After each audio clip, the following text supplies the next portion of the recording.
Hello everyone. Today we are going to talk about zippers in Leathercraft. For beginners, there is something called zipper fear. I used to have it too, but now I'm completely comfortable with them. In my opinion, fear always comes from the unknown. Once we start exploring it, there's nothing to be afraid of. So, let's dive in today. Tip number 1. What to buy. For zippers, there are nylon coil zippers, plastic molded zippers, metal zippers, invisible zippers, waterproof zippers, two-way zippers, continuous zippers, separating zippers, closed-end zippers. Well, I don't mean to overwhelm you. For leather bags, the key features are metal teeth, size number 5, and a closed bottom. Why metal zippers?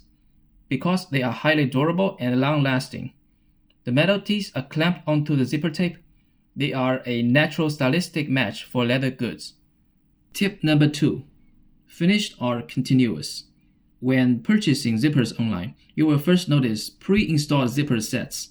While these seem convenient, their biggest limitation is the fixed length. Even if you occasionally find the exact length needed, you can't rely on this luck every time, especially when switching between projects that require different zipper length.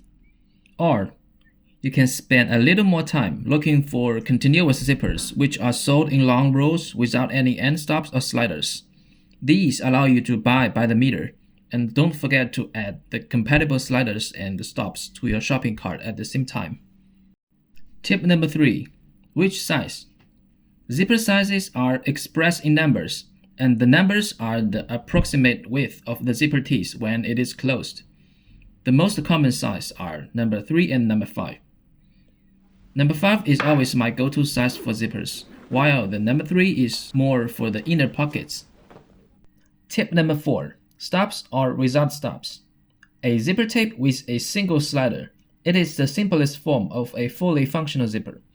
But if you spend a little more time adding both stops to it, the end result will definitely be worth it. Not only will it last longer, but it will also look more polished. Trust me, I used to cut corners too. But that simple and easy method actually wastes time in the long run. Even if you skip the metal stops, you will still need to stitch both ends to keep it from coming undone. Tip number 5. One-way or two-way. Single or double sliders. Double opening sounds handy, but you rarely actually need it. Plus, adding another slider limits how wide your bag can open. In addition, take YKK's number 5 standard zipper chain for example. While it's technically possible to use dual slider for two-way operation, but the teeth actually prefer one direction. In reality, it only runs smoothly in one direction, both opening and closing. Try going the opposite way, especially when closing. You will feel noticeable drag. Tip number 6. Standard or higher grade. Honestly, any hardware with brands are solid, and any standard version works fine for most of our cases. However, once your craftsmanship reaches a certain level that your cutting, stitching, and edge finishing are pretty much flawless, leave little room for improvement. That's when you might reconsider upgrading to a higher-end hardware. I mean, like the zippers. But until then, the standard version is more than sufficient. Tip number 7. I already have zippers in my hand. Now what? With continuous zipper at hand, we can cut it to length. Just remember to leave an extra 1.5 to 2 cm at both ends before making the cut. Then, carefully trim away the excess teeth.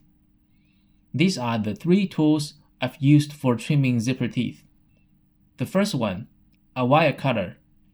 Really hard to cut, not enough leverage, I think.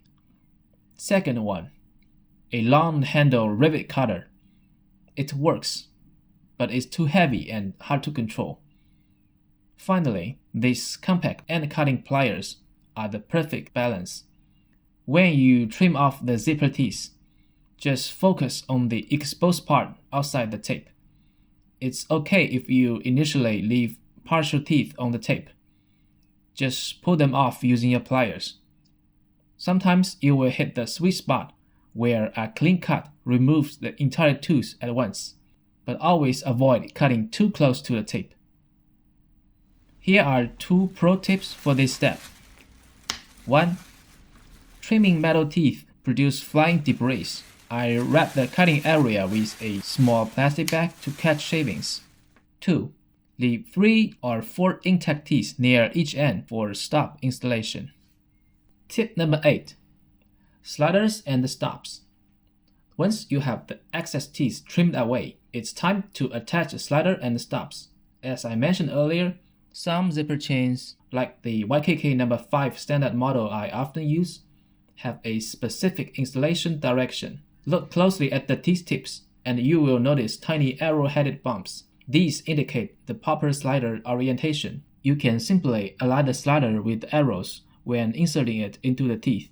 Next, the stops. The top stops are 2 small U-shaped metal clips, 1 for each side, clamped right onto the tape.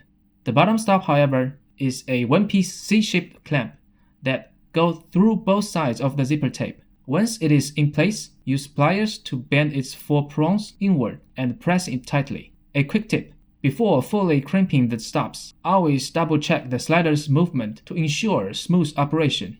Tip number 9. About the stitch holes. If you are using tools like round hole punches or French-style pricking irons to make stitch holes, always do the punch before attaching the zipper tape. These tools have sharp cutting edges. They will slide through both leather and the zipper tape fibers, creating weak spots. Tip number 10. Edge finishing. The leather edge where the zipper tape will be joined. Always do the bevel and the burnish before attachment, or you will struggle to get it done later. Those are my top 10 hard-earned zipper tips for Leathercraft, every single one tested through experience. If you've got your own zipper hacks or horror stories, feel free to drop them in the comment section below. That's it for today. Thanks for watching and happy crafting. Bye bye.